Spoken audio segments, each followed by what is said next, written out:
তিনি বলেন আমাকে নবী পাক সাল্লাল্লাহু আলাইহি সাল্লামের সাহাবাগণ সংবাদ দিয়েছে যে হযরতে আব্দুল্লাহ বিন যায়েদ রাদিয়াল্লাহু তাআলা আনহু স্বপ্নে আযান প্রত্যক্ষ করেছেন। অতঃপর তিনি নবী করিম সাল্লাল্লাহু আলাইহি সাল্লামের দরবারে উপস্থিত হয়ে তা বর্ণনা করেন। তো নবী করিম সাল্লাল্লাহু আলাইহি সাল্লাম তাকে বলেন বেলালকে আযান শিখিয়ে দাও। অতঃপর হযরতে বেলাল রাদিয়াল্লাহু তাআলা আনহু দাঁড়িয়ে দুই বার বাক্য পাঠ করে আযান দিয়েছে এবং দুই বার বাক্য পাঠ করে ইকামত দিয়েছেন। জোরে বলুন সুবহানাল্লাহ। হাদিসের শব্দ কি? হাদিসের শব্দ হচ্ছে ফা আখবারাহু ফাকালা আল্লিমহু বিলালান ফাকামা বিলালুন ফাআযানা মাসনা মাসনা ওয়া আকামা মাসনা মাসনা। হযরতে বিলাল ফাআযানা মাসনা মাসনা আযানের বাক্যগুলি দুইবার করে পাঠ করেছেন। ওয়া আকামা মাসনা মাসনা এবং ইকামতের বাক্যগুলি হযরতে বিলাল দুইবার করে পাঠ করেছেন। বলেন সুবহানাল্লাহ। হাদিসটি বলে দিলাম সহিহ ইবনে খুজাইমার মধ্যে ইমাম ইবনে হাজম রাহমাতুল্লাহ আলাইহি বলছেন এই হাদিসের সনদ হচ্ছে সহিহ। আরো একাধিক ইমাম আব্দুর রহমান মুবারকপুরী নিজের কিতাব তোহফাতুল আহওয়াজি প্রথম খণ্ড 495 পৃষ্ঠা লামাযহাবিদের গুরু লামাযহাবিদের ইমাম বলছে ইসনাদুহু সহিহুন। আযানের বাক্য হযরতে বেলাল দুইবার করে দিয়েছেন। এই হাদিসের সনদ হচ্ছে সহিহ। এটা আমাদের বলবে নয়, তোমাদের বাপ নিজে বলেছেন সহিহ। বাপের কথা যদি বেটা না মানে তো বাপ কি বলবে? বাপের কথা যদি বেটা না মানে তাহলে কি বলবে? শুধু তাই নয় বিরাদর ইসলাম, আপনাকে আর অসংখ্য হাদিস আমি দিতে পারি যে অসংখ্য হাদিস দ্বারা প্রমাণিত হয় আল্লাহর নবীর জামানায় বাক্যগুলি ইকামতের কয়বার করে হতো। এই জন্য বলে যদি লামাযহাবি কিছু হাদিস নিজের পক্ষ থেকে নিয়ে চলে আসে যে একবারের হাদিস আছে দেখেন, তো আমি আপনাকে বলতে চাই 2 টাকার মধ্যে 1 টাকা আছে না নাই বাবা? জোরে বলেন। তারা নাম কি দেয়? আহলে হাদিস। আমরা হাদিস মাননেওয়ালা। এখানে তো 3-4টা হাদিস শোনালাম, 15টি হাদিস লিপিবদ্ধ রয়েছে। সেই 15টি হাদিস আপনাকে এখন শোনালাম না। মানলে একটাই হাদিস যথেষ্ট, না মানলে একটা হাদিস দিয়ে দেন তো মানবে না। আল্লাহ বলছেন খাতামাল্লাহু আলা কুলুবিহিম ওয়া আলা সামইহিম ওয়া আলা আবসারিহিম গিশাওয়া। আল্লাহ পাক পরওয়ারদিগার আলম বলছেন মাহবুব তাদের অন্তরে আমি পর্দা লাগিয়ে দিয়েছি, কানে চোখে সব জায়গাতে পর্দা, অন্তরে পর্দা। হক শুনবে, অন্তরে বসবে না। হক এমন হবে যেমন সে শুনতেই পায় না, দেখবে তো মনে হচ্ছে দেখতেই পায় না, বিশ্বাস করতে পারবে না। আল্লাহর হাবিবকে আল্লাহ বলেন কোরআন পাকে মাহবুব ওয়ালাহুম আযাবুন আযীম, আমি কিয়ামতের ময়দানে তাদের জন্য জাহান্নামের কঠিন আযাব তৈরি করে রেখেছি, তাদেরকে জাহান্নামের আযাবে জ্বালাবো। জোরে বল সুবহানাল্লাহ। আযানের বাক্য কতবার দিতে হবে বাবা?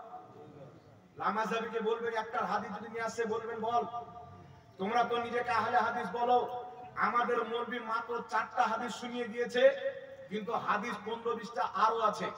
তো তুমি যে হাদিস দিচ্ছ, একটা বাক্যের হাদিস দিচ্ছ, তো এই একের মধ্যে 2 আছে না নাই? একের মধ্যে 2 আছে? একের মধ্যে 2 নাই, 2 এর মধ্যে 1 আছে। আছে না? 2 টাকার মধ্যে 1 টাকা আছে, 1 টাকার মধ্যে কি 2 টাকা আছে বাবা? আপনি একটা 2 টাকা নিয়ে যাবেন, 1 টাকার চকলেট কিনবেন, 1 টাকা ব্যাগ পাবেন। পাবেন কি পাবেন না? কিন্তু কেউ যদি 1 টাকা নিয়ে যায় আর বলে 2 টাকা ব্যাগ দাও, তাহলে চাপ্পা নিয়ে দোকানদার ঠাটাবে। তোমার মৌলবি যে বলছে একবার দিতে হবে, দলিল মদিনা। আরে শুনো, আমরা মদিনার মানুষকে দলিল মনে করি না, মদিনার সরদার মুহাম্মদ রাসূলুল্লাহকে দলিল মনে করি। সুবহানাল্লাহ। মক্কা মদিনাকে আমরা মানি, কিন্তু তোমাদের আমাদের মধ্যে তফাৎ হলো, তোমরা মক্কা মদিনার ইহুদিদের দালালকে মানো, আমরা মক্কা মদিনার মুস্তাফাকে মানি, মুস্তাফার সাহাবীকে মানি। সুবহানাল্লাহ। হযরতে বেলাল চাইতে ইকামত বেশি কে বুঝে? আযান যখন শুরু হয় তো বেলাল আযান দিয়েছে, বেটা তুমি তো 1450 বছর পর এসে পেয়েছো।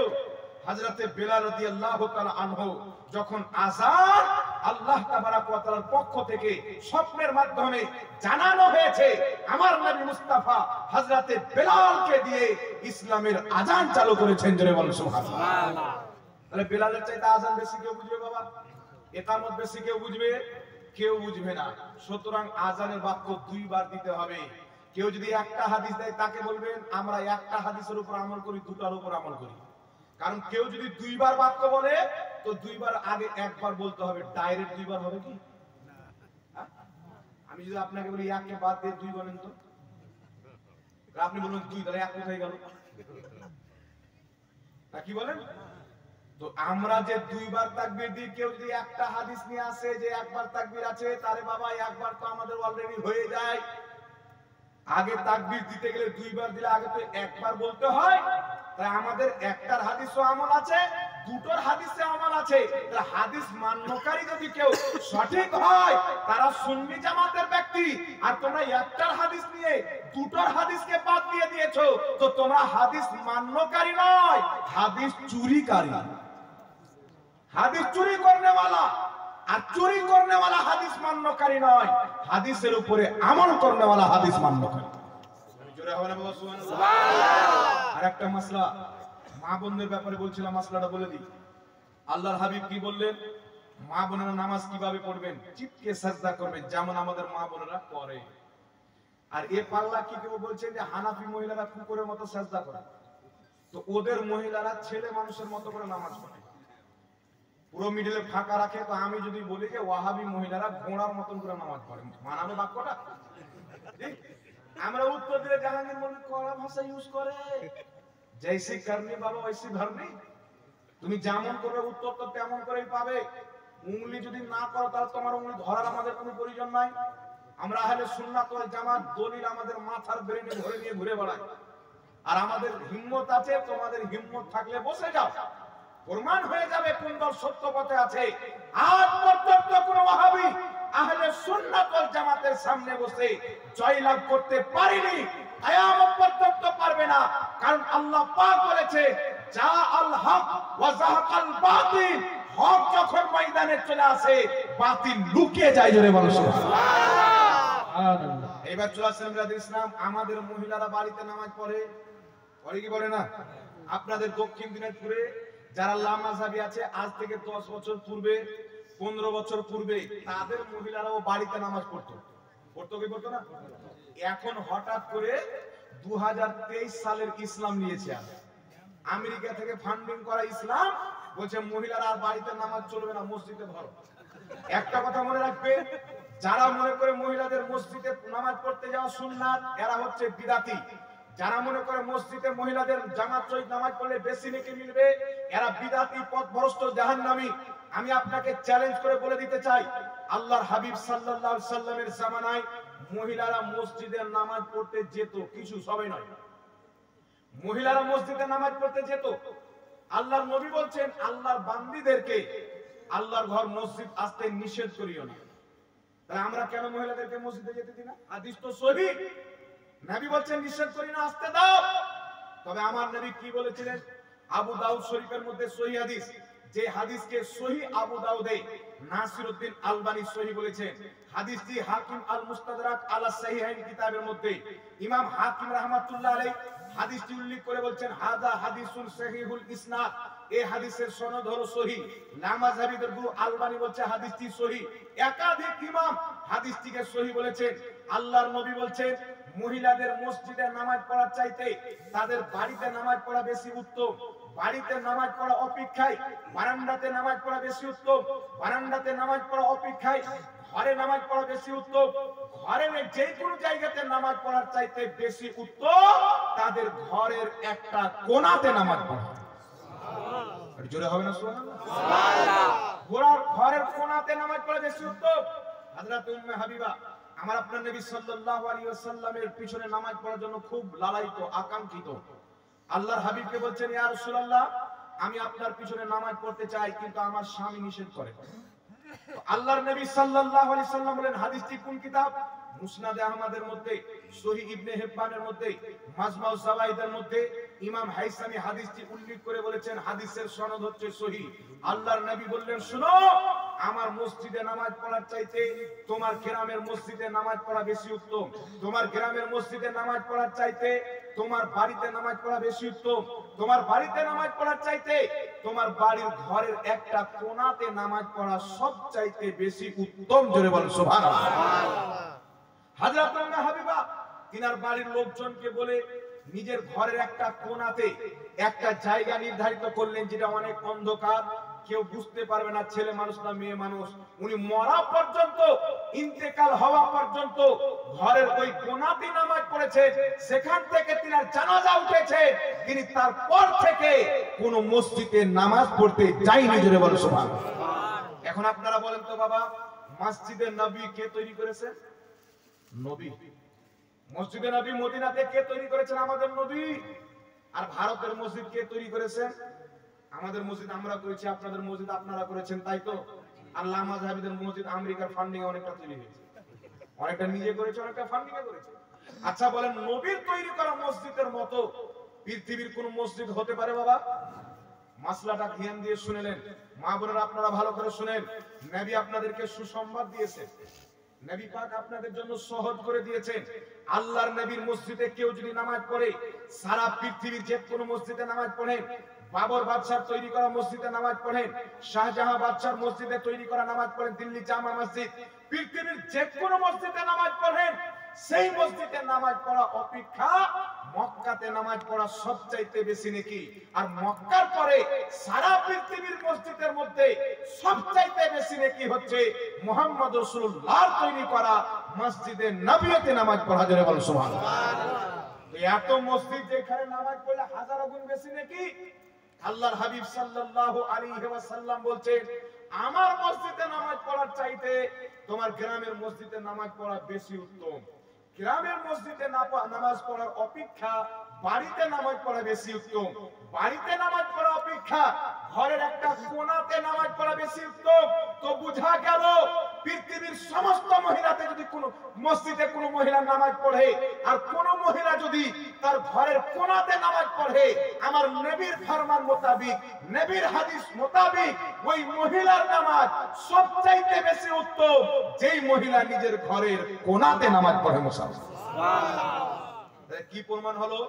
শুরু ইসলামে মুসলমানদের সংখ্যা যেন বেশি হোক, মসজিদ যেন আবাদ হোক বলে শুধু যাই ছিল, নেকি বেশি ছিল না, বাড়িতে নামাজ পড়ার নেকি বেশি আমার নবী বলেছেন। আচ্ছা বলেন তো বাবা, আপনাদের গ্রামে এখানে আপনাকে একটা কাজ পাওয়া গেল, যে কাজটা করলে আপনি 20,000 টাকা মাসে বেতন পাবেন।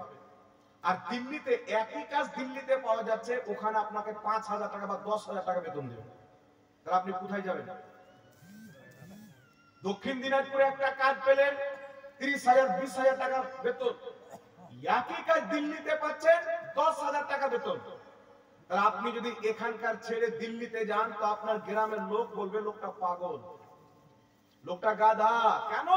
বলে বাড়ির পাশে 20,000 ছেড়ে একই কাজ দিল্লিতে গিয়ে করছে, মা বোনকে ছেড়ে, বাচ্চা কাচ্চা ছেড়ে 10,000 টাকা। আমার নবী বলে দিলেন, ওই মহিলার নামাজ সবচাইতে বেশি উত্তম, সবচাইতে বেশি গ্রহণযোগ্য যেই মহিলা ঘরের একটি কোণাতে নামাজ পড়ে। তো ঘরের কোণাতে যদি মহিলা নামাজ পড়ে সবচাইতে বেশি নেকি পাবে। নবী বলছেন, আমার মসজিদে নামাজ পড়ার চাইতেও বেশি নেকি পাবে। তাহলে আপনারা বলেন, এর পরেও যদি কোনো মহিলা ঠান্ডাতে উযু করে রাস্তা অতিক্রম করে পর মহিলা দেখতে পাবে, পর পুরুষ দেখতে পাবে, তাদের সাথে গিয়ে মসজিদে যদি নামাজ পড়ে, তাহলে ওই মহিলা নবীর হাদিস মোতাবিক পাগল হলো কি হলো না? তাল হলো কি হলো না?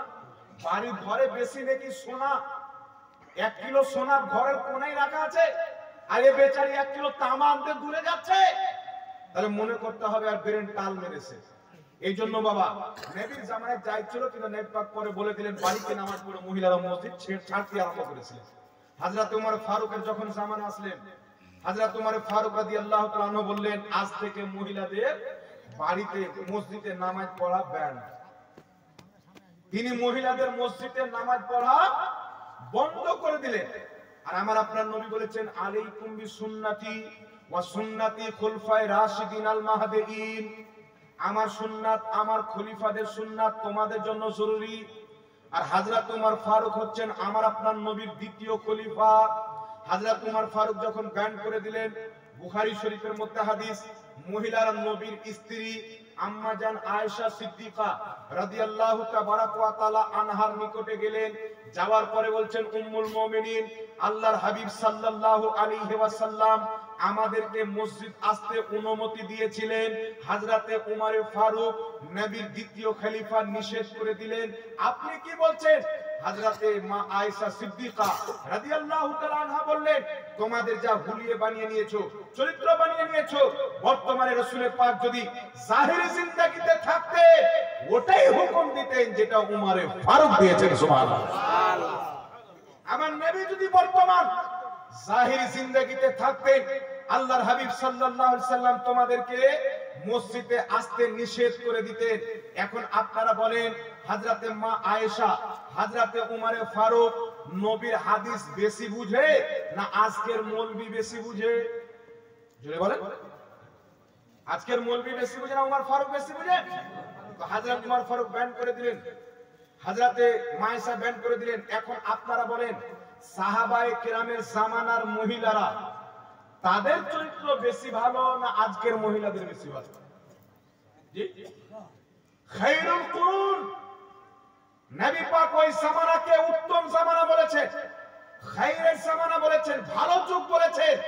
নবী বলেন আমার যুগ উত্তম যুগ, আমার সাহাবার যুগ হচ্ছে উত্তম যুগ। তো উত্তম জামানাতে যদি মহিলাদের এই অবস্থা, মসজিদ ব্যান হয়ে গেল, তাহলে কিয়ামতের পূর্বে বর্তমান জামানাতে যুগটা ভালো হয়েছে না খারাপ হয়েছে বাবা? এই জন্য ফুকাহায়ে কেরাম ফতোয়া দিয়েছে, বর্তমানে মহিলাদের মসজিদ যাওয়া ইসলামী দৃষ্টিকোণ থেকে মাকরুহ তাহরিমি কবিরা গুনাহ, নাজায়েজ রয়েছে। মহিলা বাড়িতে নামাজ পড়বে, মুস্তাফার হাদিস মোতাবেক সওয়াব বেশি পাবে। জোরে বলুন সুবহানাল্লাহ। তাহলে যারা মহিলাদেরকে মসজিদে নিয়ে যায় এরা পাগলা মৌলবি কিনা? তো পাগলা লোক যদি পাগলা মৌলবিকে ডেকে ওয়াজ করায়, তাহলে পাগলাই তো বক্তব্য দিবে, কি শিখবে? কিছু শিখতে পারবে না। বিরাদ ইসলাম, এইবার চলে আসেন আপনাদের সম্মুখে আরেকটা মাসআলা ক্লিয়ার করে দিই, একটু লক্ষ্য করে শুনেন বাবা। আমরা আহলে সুন্নাত ওয়াল জামাত নামাজ আদায় করার পর দোয়া করি। এই জোরে বলেন, দোয়া করি কিনা? ফরজ নামাজ আদায় করার পর আমরা দোয়া করি হাত তুলে সবাই মিলে। কিছু মৌলবি বেরিয়েছেন দেখবেন ইউটিউব ফেসবুকে, বলছেন হাত তুলে দোয়া করা যাবে না, নবী পাক করেননি, নবী পাক করেননি। এত মিথ্যা কথা বলতে পারে একদম দাড়ি টুপিওয়ালা। যদি কেউ মৌলবি সেজে, সার্টিফিকেট নিয়ে, ইসলামিক বক্তা সেজে, লম্বা দাড়ি আর মাথায় টুপি জুব্বা লাগিয়ে মিথ্যা কথা বলে, ওকে দাড়ি টুপিওয়ালা শয়তান বলা যেতে পারে, আলিমে দ্বীন বলা যেতে পারে না। জি বেশক। তাই আমার নবী বলেছেন কিয়ামতের পূর্বে কিছু দাজ্জাল বের হবে, কিছু কাজ্জাব মিথ্যুক বের হবে। আল্লাহর হাবিব সাল্লাল্লাহু তাআলা আলাইহি ওয়াসাল্লামের প্রতি আল্লাহ আয়াত অবতীর্ণ করেছেন। আল্লাহ বলেন, ইয়া আইয়ুহাল্লাযীনা আমানুত্তাকুল্লাহা ওয়া কুনু মা'আস সাদিকিন, হে ঈমানদার বান্দাগণেরা আল্লাহকে ভয় করো এবং সত্যবাদীর সঙ্গী হয়ে যাও। আমি আপনাকে বলতে চাই, যেই মাওলানা বলে ফরজ নামাজের পর আল্লাহর নবী হাত তুলে দোয়া করেননি, আল্লাহর কসম খেয়ে নবীর স্টেজে বলছি, ওই ব্যক্তি মিথ্যুক, মিথ্যুক, মিথ্যুক ব্যক্তি, তার ঠিকানা হবে জাহান্নাম। মুসলমান লানাতুল্লাহি আলাল কাযিবিন, মিথ্যুকদের প্রতি আল্লাহর লানত। এখন আপনাকে কয়েকটি হাদিস শোনাই। আমার নবী ফরজ নামাজের পর দোয়া করেছেন কি করেননি, হাদিসটা শুনতে হবে বাবা। একটু জোরে বলেন। জি শুনতে হবে। নামাজের পরে দোয়া করার কয়েকটি হাদিস শুনেন। আর আপনারা দক্ষিণ দিনাজপুরের মানুষ, আপনাদের পাশে মুফতি আমজাদ হোসেন সিমনানি সাহেব আছেন, চিনেন? মুফতি আমজাদ হোসেন সিমনানি সাহেবের সাথে আগামী সপ্তাহ, আজ থেকে 7 দিন পর, যত আমার যুবক ভাই আছেন আপনাদের পায়ে হাত রেখে রিকোয়েস্ট করে বলছি, আপনারা এই কিতাবটার নাম হচ্ছে হাদিস ও মুহাদ্দিসের দৃষ্টিতে সহিহ নামাজ। এই কিতাবটা উনার বাড়ি এখান থেকে 5-7 কিলোমিটার মনে হয় হবে। সব যুবক এক সপ্তাহ পর ফোন করে যাবেন, একটা করে কিতাব সবাই কিনবেন। যদি মা বাপের নামে ইসালে সওয়াব করার ইরাদা থাকে, নিয়ত থাকে, তাহলে এই কিতাবটা বেশি করে কিনে আপনাদের লামাযহাবী বন্ধুদেরকে দিবেন, যে লে তোরা বলছিস দোয়া করার হাদিস নাই, এত হাদিস এই কিতাবে আছে যে জিন্দেই কবর হবে, মরার পর না। যাবেন তো ইনশাআল্লাহ? ওইটা সংগ্রহ করবেন তো? মেহনত করেন। আহলে সুন্নাত ওয়াল জামাতের যুবকরা যদি পড়তে আরম্ভ করে, আল্লাহর কসম খেয়ে বলি এই জমিনের মাটিতে লামাযহাবীর নাম ও নিশান খুঁজে পাওয়া যাবে, চাটনির মতো উড়ে যাবে। কারণ আহলে সুন্নাত ওয়াল জামাত ইংরেজদের বানানো দল নয়।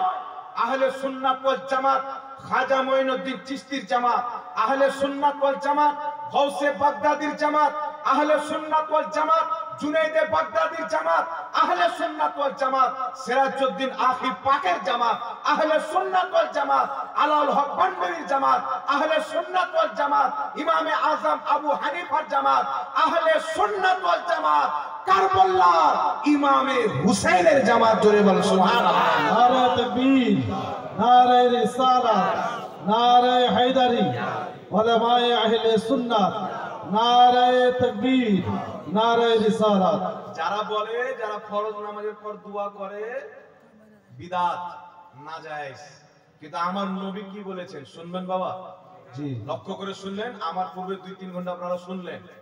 কালকে আমিনুদ্দিন নকশবন্দি ভাই আসবেন, জি ভরে গজল নাচ যা শোনার আছে শুনবেন, কিন্তু এইগুলো শুনছেন আপনার জীবনে মুহূর্তে মুহূর্তে দাগে দাগে আপনার কাজে আসবে, দাগে দাগে। আলহামদুলিল্লাহ, আমি যেখানে জালসা করেছি আজ প্রায় 17 থেকে 18 জন লামাযহাবী আমার নাম্বার নিয়ে আমার বক্তব্য শুনে আমার সাথে কন্টাক্ট করে আমি যে দলিলগুলো দিই আমার কাছে চেয়েছে, আমি দিয়েছি, আমার কাছে তওবা করে তারা সুন্নি জামাতে দাখিল হয়েছে। বলেন আলহামদুলিল্লাহ। আলহামদুলিল্লাহ, আলহামদুলিল্লাহ। তাই আমি আবেদন করব, লামাযহাবীদেরকে আবেদন করব, যারা দোয়াকে ছেড়ে দিয়েছে, এই বাঁদর মৌলবীদের কথা শুনে আপনারা একবার এই কিতাবটা সংগ্রহ করে পড়বেন। আমি চ্যালেঞ্জ করে বলি, আপনি যদি তারপর থেকে দোয়া না করতে লাগেন, আমি জিন্দেগিতে ওয়াজ করব না। কেন বলছি? হাদিস শুনেন, আমার নবী কি বলেছেন? সুনানে আবু দাউদ হাদিস নাম্বার 1298, মুসনাদে আহমদ হাদিস নাম্বার 17523, সুনানে কুবরা নাসাই দ্বিতীয় খণ্ড 171 পৃষ্ঠা হাদিস নাম্বার 1445, সারা মুশকিলের আসার তৃতীয় খণ্ড 124 পৃষ্ঠা হাদিস নাম্বার 1092, আর দুআ তাবরানি হাদিস নাম্বার 210, জামে উস সাগীর লিসিউতি হাদিস নাম্বার 7951। হাদিসটি কি? হাদিসটি শুনেন, আনিল মুত্তালিবে আনিন নবী সাল্লাল্লাহু আলাইহি ওয়াসাল্লাম, নবী পাক সাল্লাল্লাহু আলাইহি ওয়াসাল্লামের সাহাবী হযরতে মুত্তালিব বর্ণনা করছেন।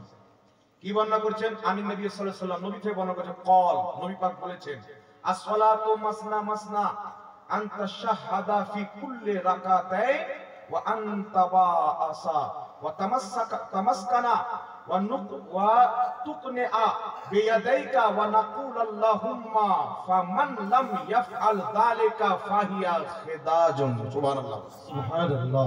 নবী করিম সাল্লাল্লাহু আলাইহি ওয়াসাল্লাম কি বলছেন? হযরতে মুত্তালিব বিন রাবিয়া রাদিয়াল্লাহু তাআলা আনহু সূত্রে বর্ণিত, নবী করিম সাল্লাল্লাহু আলাইহি ওয়াসাল্লাম বলেন, জামাত 2 রাকাত করে, কয় রাকাত করে? জামাত 2 রাকাত করে আদায় করতে হয়, আর প্রত্যেক 2 রাকাতে তোমাকে তাশাহুদ পড়তে হবে। অতঃপর নামাজ শেষে তুমি তোমার বিপদ আপদের জন্য 2 খানা হাত উত্তোলন করে আল্লাহর কাছে দোয়া চাইবে। সুবহানাল্লাহ। তারপর নবী পাক সাল্লাল্লাহু আলাইহি ওয়াসাল্লাম বলছে, যে ব্যক্তি এরূপ করে না তার নামাজ হবে ত্রুটিপূর্ণ। সুবহানাল্লাহ। যে ব্যক্তি এরূপ করে না তার নামাজ হবে ত্রুটিপূর্ণ। আল্লাহর হাবিব বলছেন এই হাদিসের মধ্যে যে নামাজ 2 রাকাত করে পড়বে, আর প্রত্যেক 2 রাকাতে তাশাহুদ পড়তে হয় কি হয় না? তারপর নবী বলছেন, নামাজ শেষে আল্লাহর কাছে 2 খানা হাত উত্তোলন করে দোয়া করবে। যেই ব্যক্তি দোয়া করে না ওই ব্যক্তির নামাজ হলো ত্রুটিপূর্ণ। আর এই পাগলা মৌলবী বলছে যে দোয়া করে ওর নামাজ ত্রুটিপূর্ণ। তাহলে নবীর কথা মানবেন, এই গালহদের কথা মানবেন বাবা? একটু জোরে বলেন। এত একজন মানুষ মন বিসিয়ে বেঈমান হয়ে যেতে পারে বাবা? না। এই জন্য আপনাদেরকে বলতে চাই, এরা হচ্ছে ইহুদি খ্রিস্টানদের তৈরি করা দল। আমার নবী 1450 বছর পূর্বে জুলখাইসরার দিকে ইশারা করে বলেছিলেন, কিয়ামত পর্যন্ত এর নসল বাকি থাকবে, নামাজ পড়বে, রোজা রাখবে, হজ করবে, কুরআন পড়বে, কিন্তু হলক থেকে নিচে নামবে না। তারা ইসলাম থেকে এমন ভাবে বেরিয়ে যাবে যেমন তীর শিকার থেকে বেরিয়ে যায়। জোরে বলেন সুবহানাল্লাহ। তীর যেমন কামান থেকে বেরিয়ে যায়, তারা নামাজ থেকে বেরিয়ে যাবে। আরেকটা হাদিস আপনাকে শোনাই বাবা, সুনানে তিরমিজি হাদিস নাম্বার 386, মুসনাদে আহমদ হাদিস নাম্বার 17515, সুনানে কুবরা নাসাই হাদিস নাম্বার 618। হাদিসটি কি? আল্লাহর হাবিবের সাহাবী হযরতে ফজল ইবনে আব্বাস তিনি বর্ণনা করছেন ক্বালা রাসূলুল্লাহ সাল্লাল্লাহু তাআলা আলাইহি ওয়াসাল্লাম আল্লাহর নবী সাল্লাল্লাহু আলাইহি ওয়াসাল্লাম বলেছেন আল্লাহর নবী সাল্লাল্লাহু আলাইহি ওয়াসাল্লাম কি বলেছেন শুনেন নামাজ দুই রাকাত করে প্রতি দুই রাকাতের পর তাশাহুদ পাঠ করতে হবে নামাজীকে বিনয়ী হতে হবে আর মিনিটের সাথে প্রার্থনা করতে হবে আর নামাজ শেষের পর আল্লাহর নবী বলছেন আল্লাহর কাছে নিজের দুইখানা হাত উত্তোলন করে দোয়া করবে সুবহানাল্লাহ রাসূল করিম সাল্লাল্লাহু আলাইহি ওয়াসাল্লাম বলছেন আল্লাহর হাবিব বলছেন ওয়া মান লাম ইয়াফআল যালিকা ফাহুয়া কাযা ওয়া কাযা যেই ব্যক্তি এমন না করবে তার নামাজ এরূপ এবং এরূপ হবে অর্থাৎ ত্রুটিপূর্ণ হবে জোরে বলতে হবে সুবহানাল্লাহ তাই বলেন তো বাবা যারা দোয়া করে তাদের নামাজ ভুল না সঠিক আর একটু জোরে বলেন ভুল না সঠিক এখান থেকে স্পষ্ট প্রমাণ হলো যারা দোয়া করে না তাদের নামাজ ত্রুটিপূর্ণ আর যারা হাত তুলে দোয়া করে তাদের নামাজ হলো পরিপূর্ণ আর পরিপূর্ণ নামাজ আল্লাহর কাছে কবুল জোরে বলতে হবে সুবহানাল্লাহ তাহলে আমাদের নামাজটা ঠিক না তাদের নামাজ ঠিক বাবা এইবার শুনলেন আরেকটা কথা আপনাকে বলে দিচ্ছি এখন তারা বলবে যে আল্লাহর নবী সাল্লাল্লাহু আলাইহি ওয়াসাল্লাম হাত তুলে কি দোয়া করেছে আচ্ছা নবী আদেশ করে দিলেন তাহলে আর এর চাইতে আর কোনো জিনিস দরকার আছে জোরে বলেন না নবী পাক আদেশ করেছেন প্লাস আল্লাহর নবী নিজেই দোয়া করেছেন একটি হাদিস আর আপনাদেরকে শুনিয়ে দিই যে আমার আপনার নবী সাল্লাল্লাহু আলাইহি ওয়াসাল্লাম নামাজের পর নিজেই হাত তুলে দোয়া করেছেন হাদিসটি কোন কিতাবের মধ্যে আছে মুসান্নাফে ইবনে আবি শাইবা হাদিস নাম্বার 3093 আর অসংখ্য কিতাবের মধ্যে হাদিসটি লিপিবদ্ধ হয়েছে আনিল আসওয়াদিল আমিরি আন আবিহি ক্বালা সাল্লাইতু মা রাসূলিল্লাহি সাল্লাল্লাহু আলাইহি ওয়াসাল্লাম আল ফজরা ফালাম্মা সাল্লামান হারাফা ওয়া রাফা ইয়াদাইহি ওয়া দুআ হযরতে আসওয়াদ আমিরি নিজ পিতার সূত্রে বর্ণনা করেন তিনি বলেন আমি রাসূলুল্লাহ সাল্লাল্লাহু আলাইহি সাল্লামের সহিত ফজরের নামাজ আদায় করলাম আল্লাহর নবীর সাথে যখন তিনি সালাম ফিরালেন ঘুরে বসলেন মুক্তাদের দিকে চেহারা করে বসলেন তারপর আল্লাহর নবী সাল্লাল্লাহু আলাইহি ওয়াসাল্লাম ওয়া রাফাআ ইয়াদাইহি নিজের দুইখানা হাতকে উত্তোলন করলেন ওয়া দুআ এবং দোয়া করলেন জোরে বলেন সুবহানাল্লাহ নারে তাকবীর নারে রিসালাত